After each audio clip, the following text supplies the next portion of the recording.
Welcome back to In-Depth Discussion today. We delve into core excerpts from the text, delusion, ignorance, and awareness. We're breaking down some serious-sounding terms. Delusion, ignorance, wrong view, folly, and also feelings and impulses. Don't worry.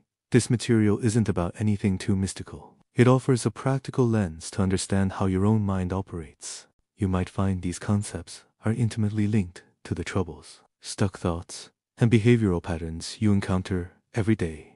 The brilliance of this material is how it reveals the chain reaction among these concepts. Understanding their connection is like getting a map that helps you trace the source of persistent troubling thoughts or actions.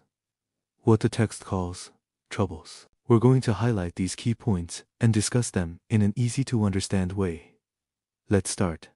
The entry point. Delusion as the manifestation of ignorance. The text begins with delusion, but links it closely to ignorance. Why not just start with the fundamental ignorance? The explanation is that ignorance is too abstract. If you talk about it directly, people can't quite grasp what it is. Delusion, however, is much more concrete. It encompasses familiar things: greed, anger, pride, doubt, the major mental afflictions. It also includes habits and views accumulated through our senses: eyes, ears, nose, tongue, body, and mind, the 6 roots. As we interact with the world, these views are gradually imprinted by environment and experience.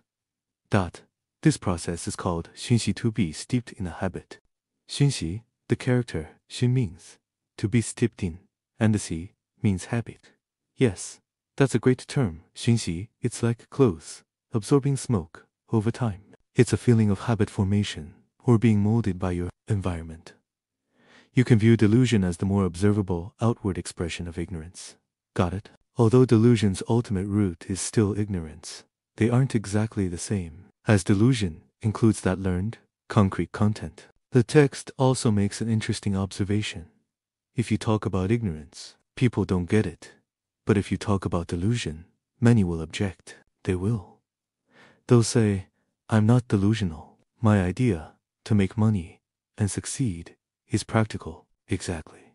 And if you call someone foolish, they often don't feel anything, because no one likes to admit they're stupid.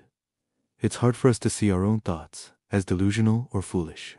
So, the text found that using the term wrong view is more likely to grab people's attention. 邪见, 邪, meaning wrong or deviant, and 见 meaning view or seeing, right? A view that is skewed or incorrect. But even when you use wrong view, most people's first reaction is usually that other people's views are wrong, and their own are absolutely correct. This highlights a universal human tendency, a kind of inexplicable confidence in our own perspectives. The core insight, delusion, wrong view, and folly are one the text presents a central, mind-bending idea. Delusion, wrong view, and folly are essentially the same thing.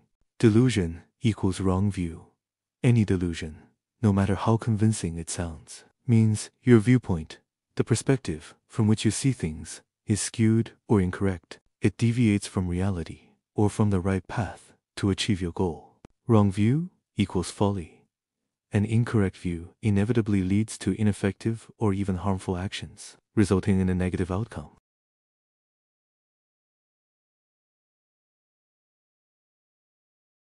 This state of clinging to a wrong view, taking incorrect action, and being unaware of your mistake is folly. This creates a chain. Rooted in ignorance gives the thought is delusional, gives the perspective is wrong, gives the action is futile, leading to suffering. Folly. All three share the same fundamental root: ignorance, feelings, and impulses. Ignorance in action. Let's turn to our daily experience. Feelings and impulses.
It deviates from reality or from the right path to achieve your goal.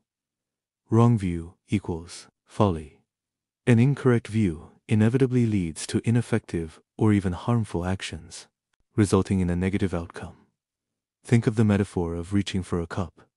Your goal is clear, but if your view is faulty, you look sideways. You walk sideways and will never reach the cup right in front of you. This state of clinging to a wrong view, taking incorrect action, and being unaware of your mistake is folly. This creates a chain. Rooted in ignorance gives the thought is delusional, gives the perspective is wrong, gives the action is futile, leading to suffering folly. All three share the same fundamental root: ignorance, feelings, and impulses. Ignorance in action. Let's turn to our daily experience. Feelings and impulses. Feelings. The defined experience. The text says, our experience of sweetness or heat isn't the absolute, objective nature of the stimulus itself. It's a definition, a cognition formed gradually by your past experience, learning, and conditioning, known as 讯息城时. The moment you encounter a stimulus, you'll immediately, 立之, you slap a label on it. This is sweet, this is good, this person is mean. This act of instant labeling is called 直见理之. Why is instant labeling a form of ignorance? Because by instantly defining it, you cling to a narrow, subjective label and ignore the broader, more neutral potential of the experience. The certainty that my definition is the truth obscures the wider reality, leading to ignorance. The defining feature of a feeling is unwavering conviction. Impulses, the unstoppable drive. The keyword for impulse is 不住, cannot be stopped or controlled. When greed or anger arises, you can't stop the urge. You are compelled to act. The text uses the vivid metaphor of a horse or mule suddenly bolting. No matter how hard you pull the reins, it charges forward. You lose the ability to self-determine. The defining feature of an impulse is lack of autonomy, shared fuel, intense confidence. Both feelings and impulses are fueled by an underlying intense confidence or certainty. In that moment, you feel, I am absolutely right, and my feelings are 100% justified. This internal certainty makes these products of ignorance feel real and undeniable, driving us to act, even if those actions eventually cause pain. Breaking the cycle. The 10,000 points of awareness. Knowing all this helps us figure out how to break free from these troubles. But simply knowing the theory is not enough. The text provides a demanding, yet practical standard. The 10,000 points of effort.